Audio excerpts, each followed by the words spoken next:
My cousin publicly humiliated my autistic son in front of dozens, so we left, and she called CPS and tried to have my son taken away, not realizing just how fast the tables can turn. When my cousin Vanessa was having a wedding, my son Mikey was the first person I told. He has semi-low functioning autism, so more often than not, my friends or acquaintances specifically request for him not to come, which meant we never went to events together. But I assumed my aunt would be different. When I told him, he started jumping up and down and clapping his hands. "Really, Daddy? Really? I can go?" When I exclaimed an enthusiastic "YES," he jumped into my arms and we twirled around. One symptom of his autism is that he is quite easily joyed by the little things in life. So as we made our way to the wedding rehearsal, I made sure to prep Mikey on wedding manners. Don't talk during the ceremony. Try to be quiet. It's the bride's day, not ours, etc. He seemed pretty attentive, so I thought all would be okay. But we were halfway through the practice ceremony when Mikey started smiling really hard. He only does this when he's really happy about something. So I squeezed his hand tight as if to say, "I'm happy too." But we stayed completely silent, like radio silent. But when Vanessa made it to the top of the aisle, she screeched, "Excuse me? What is he doing here?" My heart dropped, and I turned to Mikey, who was still smiling, not knowing she was talking about him. No one else said anything, but instead of just continuing the ceremony and focusing on her wedding, Vanessa turned to her groom and screamed like a banshee, "I thought you told him not to come." By this point, she was pointing straight at Mikey, and he started tearing up. The audience was silently whispering, and I even caught sight of a few looks of disgust towards her. Unfortunately, they were the minority, because most of the audience were nodding their heads in agreement, as if it was the most disgraceful thing they'd ever seen. I wanted to yell at Vanessa, to tell everyone I can't wait until she dies of obesity so me and Mikey can dance on her grave, but I didn't say any of that. I wanted to be a good role model for Mikey, so we just walked out. As soon as we were outside the church, Mikey had a meltdown. "Why would she say that about you, Daddy? That was so mean." I thanked the heavens he didn't know it was about him. "Son, some people are just bitter because they don't like themselves." Luckily, this was just the wedding rehearsal, and 2 days later, the real wedding happened. Luckily, Mikey believed the one we went to was the real one, so he didn't question it when I left him with the babysitter for the day. I'm a pretty big marriage guy. So for the first half of the day, I let Vanessa have her moment completely undisrupted. It wasn't until dinner that I tapped my glass to make a speech. The whole room was silent. Vanessa took the opportunity to mouth the words, "Thank you for not bringing him." I smiled, but not for the reason she was thinking. As you can see, I am currently at this wedding without my wonderful son, Mikey. The air was filled with an awkward tension, but I didn't care. A lot of you didn't want him here today, but he still wanted to give a few words. I then took my phone out and started playing a voice recording. It was one I had secretly recorded of Mikey talking about how happy he was for Vanessa and her husband in 7-year-old terms. Hearing his voice so full of happiness made me tear up, and the rest of the table did too, except Vanessa, who looked so angry I thought she was about to explode. Still, she cheersed with me and the rest of the family. Little did I know, that moment ended up being the calm before the storm, because the next day, not even 24 hours later, there was a knock at the door, and it wasn't Vanessa. Instead, it was CPS. They asked me a few vague questions before barging past me and examining my home. My head was spinning, and I barely understood what was going on. The woman started marking every little thing down on a clipboard. Mikey's mattress with no bed frame because of overstimulation. Noted. Plastic on the furniture because of Mikey's toilet accidents. Noted. Locks on the cupboards to protect him from sharp objects. All noted. All marked as evidence. I tried to tell her about his autism, but that's when she whispered under her breath, "That's what they all say," before calling her higher up. I assumed this was due to inexperience, since she looked like she just graduated college. When she hung up, she told me they had to do an emergency removal order and were going to place him in the hands of his closest relative. I immediately offered his grandma. The following 72 hours were hell. My stomach was turning, and I felt completely powerless.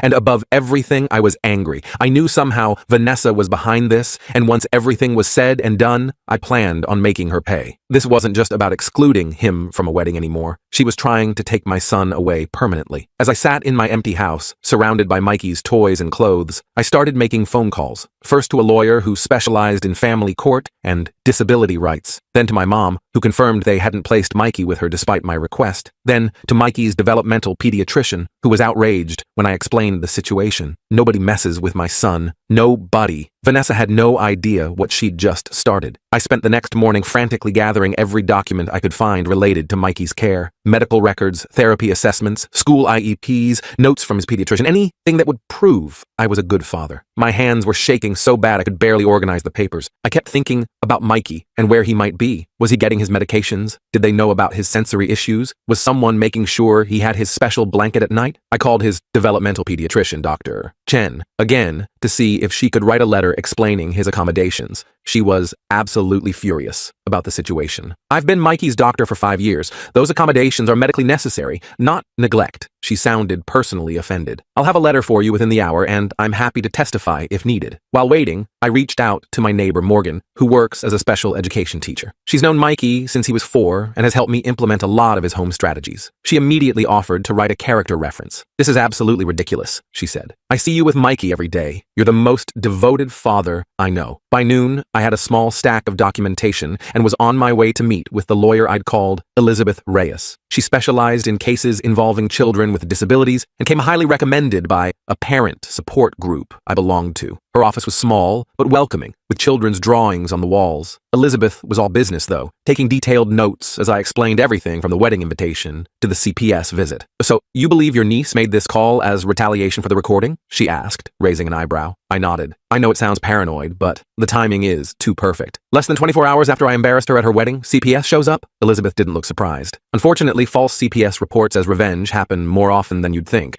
The good news is we can fight this. She explained. The emergency removal would require a hearing within 72 hours. We needed to be ready to present our case, which meant more documentation and witnesses who could vouch for my parenting. In the meantime, she said, I'll file an emergency motion for visitation. They can't keep you from seeing Mikey while this is investigated. I left her office with a to-do list a mile long and headed straight to Mikey's school. The principal, Mrs. Taylor, was shocked when I told her what happened. She immediately pulled Mikey's file and promised to write a letter documenting his progress and our regular meetings. I've seen how you are with him at every school event, she told me. Anyone who spends 5 minutes watching you two together knows how much you care. On my way home, I got a call from my mom. Her voice was tight with anger. I just got off the phone with your Aunt Linda. Apparently, Vanessa told her Mikey had a complete meltdown at the rehearsal, and you did nothing to control him. My blood boiled. What?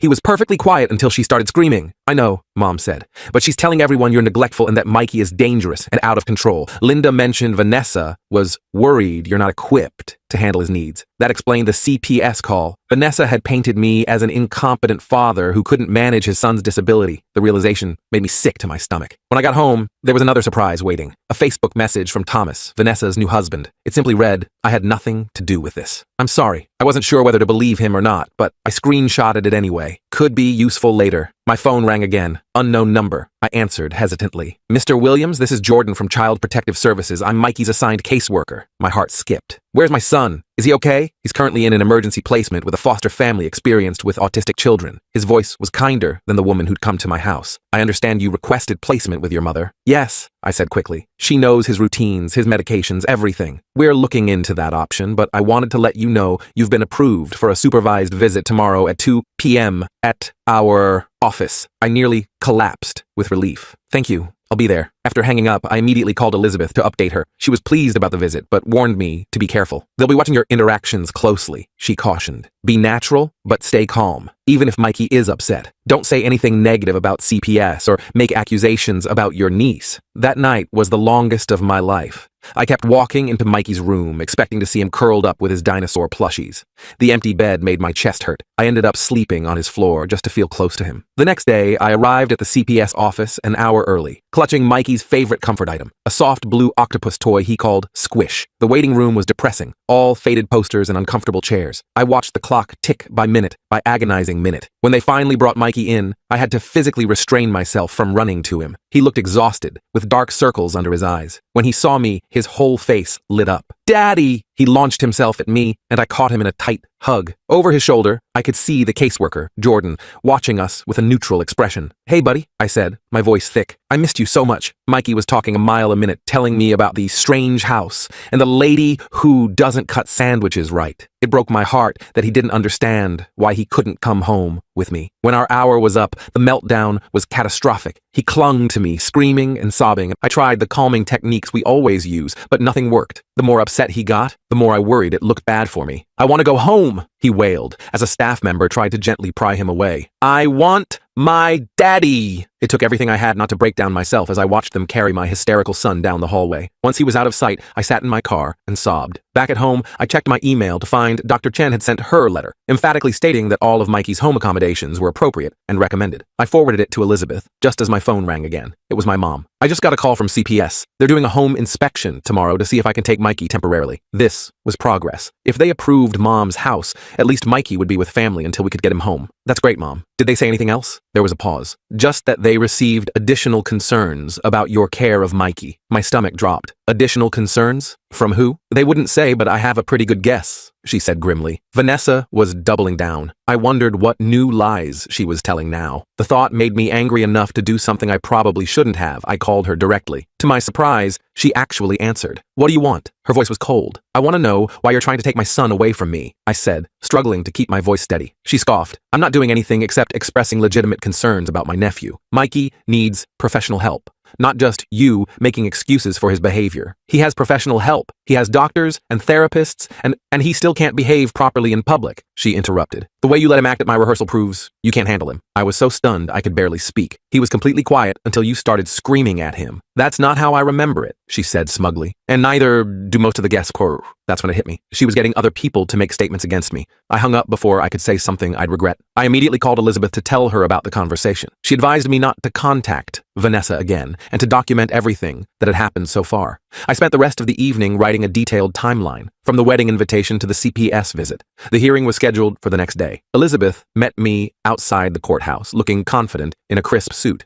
We have strong documentation, she reassured me, and Dr. Chen will be testifying by phone. As we walked in, I saw Vanessa sitting in the hallway with an older woman I didn't recognize. She smirked when she saw me. The hearing room was small and less formal than I expected. The judge, an older man named Judge Williams, reviewed the initial CPS report while Elizabeth presented our documentation, the letters from Dr. Chen, Mrs. Taylor, and Morgan, along with all of Mikey's medical records. Your Honor, Elizabeth said, the accommodations CPS flagged as concerning are all medically recommended for a child with Mikey's specific needs. They're not signs of neglect, but of attentive parenting. The CPS worker who'd inspected my house testified next, describing what she'd found. When questioned by Elizabeth about her experience with autistic children, she admitted she had limited training. And did you consult with any autism specialists before determining these accommodations were inappropriate? Elizabeth asked. Well, no, but thank you. Elizabeth cut her off smoothly. Dr. Chen's testimony was powerful. She explained each accommodation in detail and why it was necessary for Mikey. She also emphasized how well Mikey was doing under my care. I have patients whose parents refuse to implement these strategies, she said firmly. Mr. Williams has gone above and beyond to create an appropriate environment for his son. I thought we were making progress until the CPS attorney called his next witness, Vanessa. She walked to the front, looking solemn, but I could see the satisfaction in her eyes. She described the rehearsal incident completely differently, claiming Mikey had been disruptive and uncontrolled. She also said she'd seen me manhandle him when he got upset. I've been concerned about my uncle's ability to parent for years, she said, with fake sincerity. I only called CPS because I genuinely fear for Mikey's well-being. Elizabeth's cross-examination was brutal. Ms. Johnson, isn't it true that you called CPS less than 24 hours after Mr. Williams played a recording of his son at your wedding reception? Vanessa shifted uncomfortably. The timing is coincidental. And isn't it true that you explicitly didn't want Mikey at your wedding because of his autism? That's not...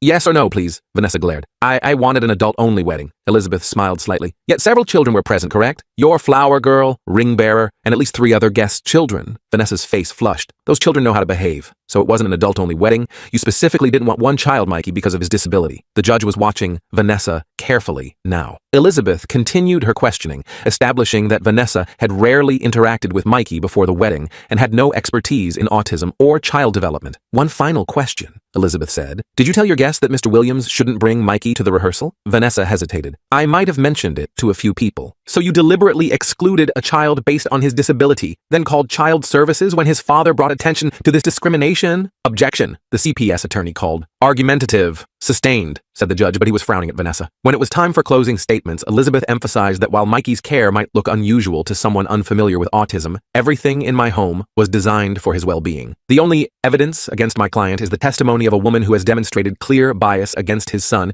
and who made this report immediately after being embarrassed at her wedding. The judge took a short recess to review everything. Those 20 minutes felt like years. I kept replaying Vanessa's testimony in my head, furious at how she'd twisted everything. When Judge Williams returned, he looked directly at me. Mr. Williams, I'm dismissing the emergency removal order. Based on the evidence presented, I see no indication of neglect or harm. In fact, quite the opposite. The relief was so intense I nearly fell out of my chair. However, he continued, I am ordering a follow-up home visit with a specialist in developmental disabilities to ensure all accommodations are appropriate. Until then, your son will be placed with his grandmother, with unlimited visitation for you. It wasn't a complete victory, but it was close. Mikey would be with family, and I could see him whenever I wanted. As we left the courtroom, Vanessa pushed past me, face twisted with anger. This isn't over, she hissed. Elizabeth put a hand on my shoulder. Actually, I think it is, she said loudly enough for Vanessa to hear. And if you make any more false reports, my client will pursue legal action for harassment. I was allowed to pick Mikey up from the foster home that afternoon. The foster mom seemed nice, but admitted he'd been struggling. He's barely slept, she told me gently. He keeps asking for his daddy and his room. When Mikey saw me, he was cautious at first, like he was afraid I'd disappear again. But when I told him we were going to Grandma's house, his whole body relaxed. And you'll be there too? He asked anxiously. Every day, buddy, I promise. On the drive to my mom's, Mikey fell asleep, clutching Squish. I kept glancing at him in the rearview mirror, still not quite believing I had him back. At Mom's house, we set up his temporary room together, trying to make it as familiar as possible. I brought his weighted blanket, his visual schedule board, and some of his favorite books. Mom had already stocked the fridge with his preferred foods. I always knew that girl was trouble, Mom muttered as we worked. Even as a child, she was a bully. I told her about Vanessa's threat as we left court. Mom shook her head. Let her try something, she said fiercely. We're ready for her now. That night, I stayed at Mom's, sleeping on an air mattress next to Mikey's bed. Around midnight, I woke to find him standing next to me, tears streaking his face. What's wrong, buddy? I asked, pulling him close. I had a bad dream, he whispered. The mean lady took me away again. I held him tight,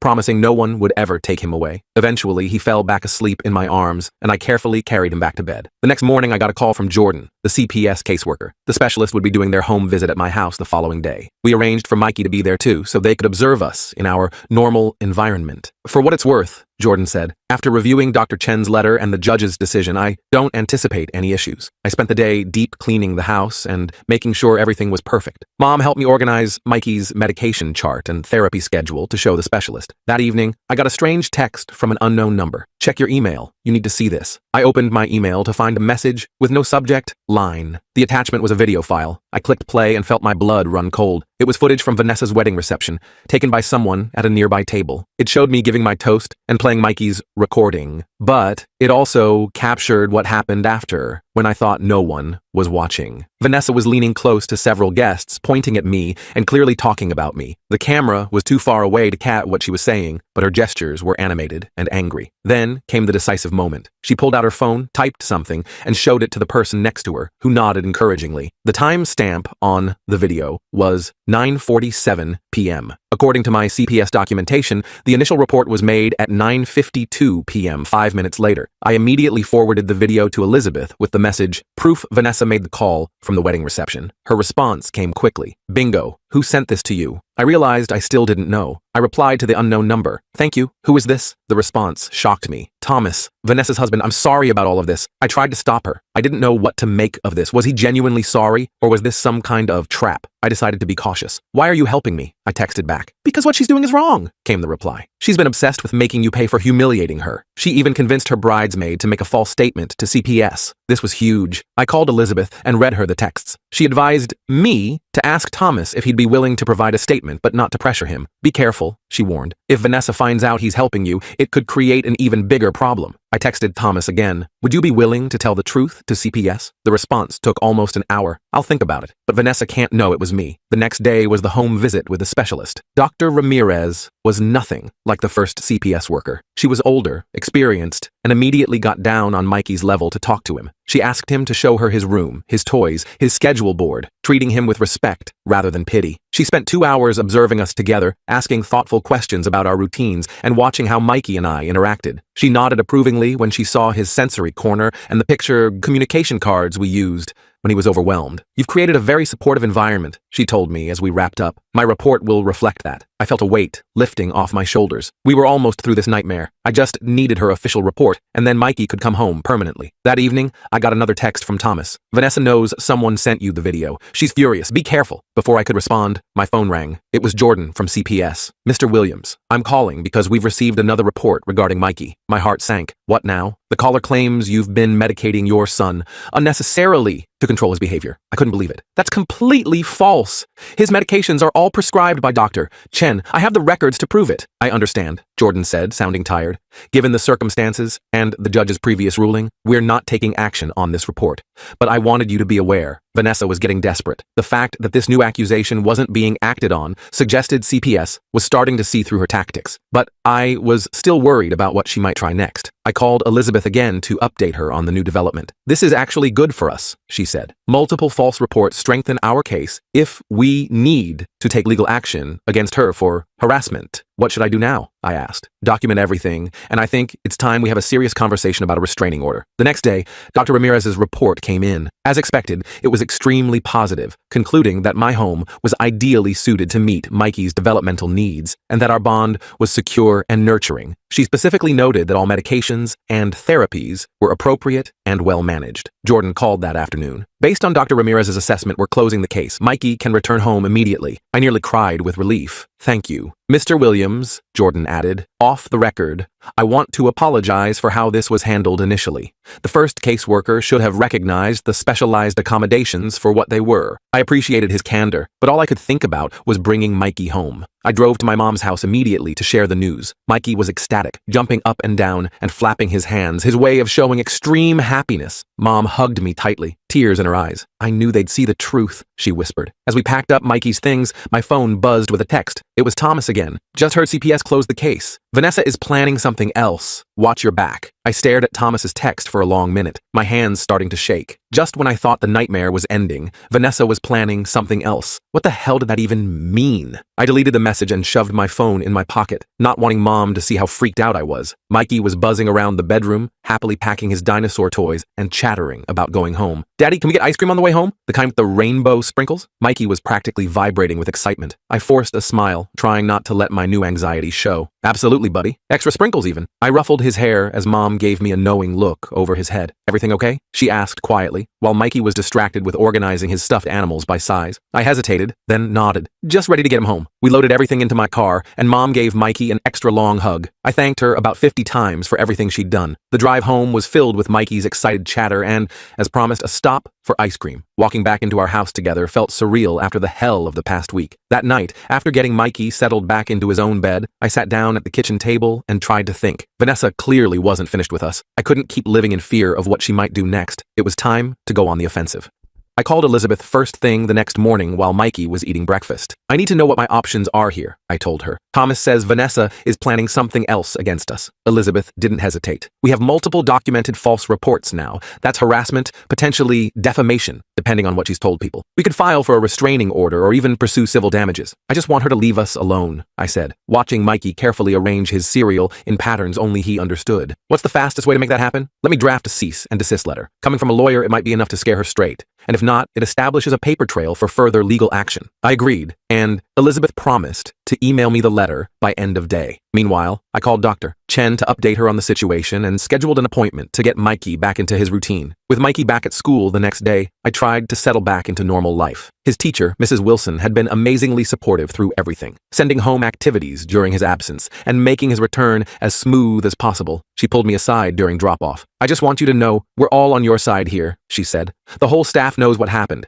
If anyone suspicious comes asking about Mikey, we'll contact you immediately. I thanked her, relieved to have allies watching out for us. Elizabeth emailed the cease and desist letter that afternoon. It was formal and intimidating, outlining all of Vanessa's actions and warning of legal consequences if the harassment continued. I printed it, planning to mail it certified so she couldn't claim she never received it. That evening, I was helping Mikey with his bath when the doorbell rang. Telling him to stay put for a minute, I quickly dried my hands and went to answer it. When I checked through the peephole, my stomach dropped. It was Vanessa. For a split second, I considered not answering, but then I realized this might be my chance to to end this once and for all. I opened the door, but blocked the entrance completely. What do you want? I asked coldly. Vanessa looked different than at the wedding or courthouse. Her makeup was minimal and she seemed tired. I need to talk to you, she said. I have nothing to say to you. In fact, I was just about to mail you this. I grabbed the cease and desist letter from the side table and thrust it at her. She took it, glancing at the letterhead. More legal threats? Real mature? You tried to take my son away from me with lies, I said, keeping my voice low but intense. You're lucky all you're getting is a letter. Vanessa's face hardened. You humiliated me at my wedding,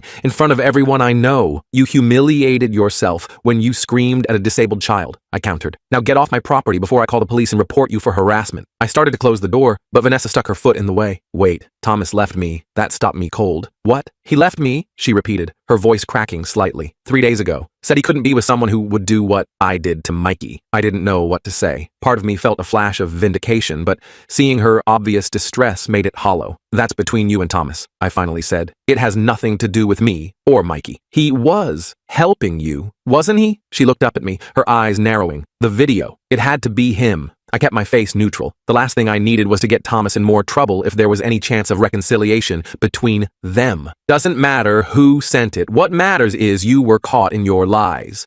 And you need to stop. Now. For good. Vanessa's expression changed, hardening again. You think you've won, don't you? That everyone's on your side now? Well, guess what? I've been talking to other family members, telling them how you're using Mikey's condition for attention and sympathy. I couldn't believe she was still trying to turn people against us. Get out, I snapped, pushing the door against her foot. People believe me, she continued. Daddy? Mikey's voice came from behind me. I'm all clean now! I turned to see him standing in the hallway, wet hair sticking up in all directions, wearing his dinosaur pajamas. When he spotted Vanessa, his whole body tensed. It's the mean lady, he whispered loudly, his hands starting to flap anxiously. Vanessa's eyes widened as she looked at Mikey, really looked at him, maybe for the first time. He was starting to rock back and forth, a sure sign of rising anxiety. Buddy, go wait in your room, I said gently. I'll be there in just a minute to read your story. But Mikey didn't move. He was staring at Vanessa with an intensity I rarely saw from him. Then, to my complete surprise, he stepped forward. You were mean to my daddy, he said, his voice wavering but determined. At the fancy party, you yelled and made people sad. Vanessa seemed stunned into silence. Mikey continued, his words coming faster now. I didn't do anything bad. I was quiet like Daddy said, but you were loud and scary. His hands were flapping more intensely, but he kept going. You shouldn't be mean to people. That's what my teacher says. I was frozen, watching my son stand up for himself in a way I'd never seen before. Pride swelled in my chest, momentarily drowning out my concern about his rising agitation.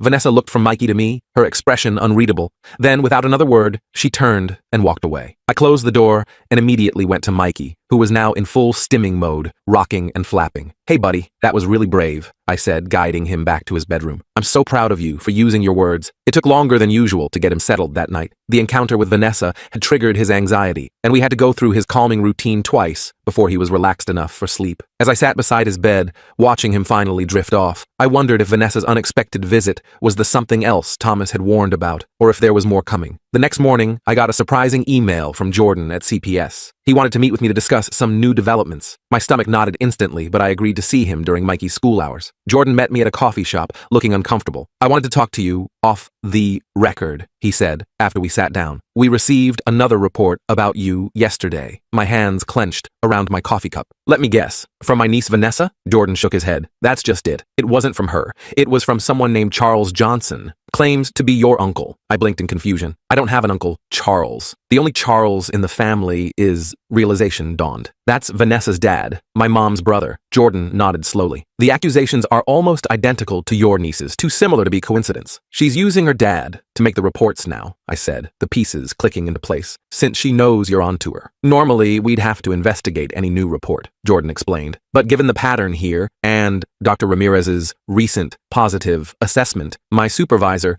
has marked this as potentially malicious. He paused. I shouldn't be telling you this, but I thought you should know what you're dealing with. I thanked him for the heads up, my mind already racing with this new information. When I got home, I called Elizabeth immediately and explained what Jordan had told me. This is actually perfect, she said, sounding almost pleased. And now we can demonstrate a pattern of coordinated harassment. I'd like to amend our cease and desist to include all members of Vanessa's immediate family. While Elizabeth worked on the legal side, I decided it was time to bring in reinforcements of my own. I called my mom and filled her in on everything. Vanessa's visit, Uncle Charles's false report, all of it. Mom was livid. Charles always did whatever his precious daughter wanted, she fumed. But this is beyond the pale. I'm calling a family meeting. I tried to talk her out of it, worried it would only escalate things, but Mom was adamant. This isn't just about you and Mikey anymore. They're dragging the whole family into their vendetta. Everyone needs to know what's really happening. The family meeting was set for Sunday afternoon at my mom's house. I was a nervous wreck leading up to it, especially when Mom told me she'd invited everyone, including Vanessa and her parents. I arranged for Mikey to have a play date with his friend from therapy so he wouldn't have to deal with the stress. When Sunday arrived, I was surprised by how many people showed up. Aunts, uncles, cousins I hadn't seen in years. Apparently, the family drama had piqued everyone's interest. Vanessa came with her parents, her face a mask of composure that slipped when she saw how many people were there. Mom took charge immediately. I called you all here because there's been a campaign of harassment against my son and grandson, she announced once everyone was seated, and it's coming from inside this family. You could hear a pin drop. Mom laid out everything chronologically. The wedding incident, the CPS calls, the false accusations. She had printed copies of Dr. Ramirez's report and the cease and desist letter, which she passed around. And now, she finished, staring directly at Uncle Charles. We have reason to believe others are making false reports to continue this harassment. Uncle Charles turned red. I was just concerned about the boy. You've seen Mike exactly twice in the past 3 years, Mom cut in. Both times at family gatherings that you left early. You have no idea what he needs. Aunt Linda, another of Mom's siblings, spoke up. Vanessa told us Mikey was out of control at the wedding rehearsal, that he was screaming and disrupting everything. That's a lie, I said firmly. Mikey didn't make a sound until Vanessa started screaming at him. Ask anyone who was actually watching. To my surprise, one of Vanessa's bridesmaids cleared her throat. He's right, she said, not quite meeting Vanessa's furious gaze. The little boy was just sitting there smiling. Vanessa was the one who flipped out. You beach, Vanessa hissed at her former friend. After everything I did for you, enough. It was Thomas, standing in the doorway. I hadn't even known he was coming. Enough lies, Vanessa. The room went silent again as Thomas walked in and stood next to me. I've watched this go on too long, he said. First the wedding, then convincing Jenna to make that false statement to CPS. Then getting your dad involved. Vanessa looked around the room, clearly realizing she was losing her audience. You don't understand, she tried. He deliberately humiliated me at my wedding by playing that recording, after you publicly humiliated his son by screaming at him for existing, Thomas countered. I told you to apologize back then, and none of this would have happened. Uncle Charles was looking increasingly uncomfortable as more family members started murmuring among themselves, many giving Vanessa and her parents disgusted looks. Aunt Maria, who'd been quiet until now, finally spoke up. I always bring my daughter with Down syndrome to family events. Are you saying she wouldn't have been welcome at your wedding either? The tide was turning fast. One by one, family members expressed their disappointment in Vanessa's behavior. Some shared stories of times she'd been cruel or exclusionary in the past. It was like once the dam broke, years of bottled-up grievances came pouring out. Finally, Uncle Charles stood up. This meeting is over, he announced shakily.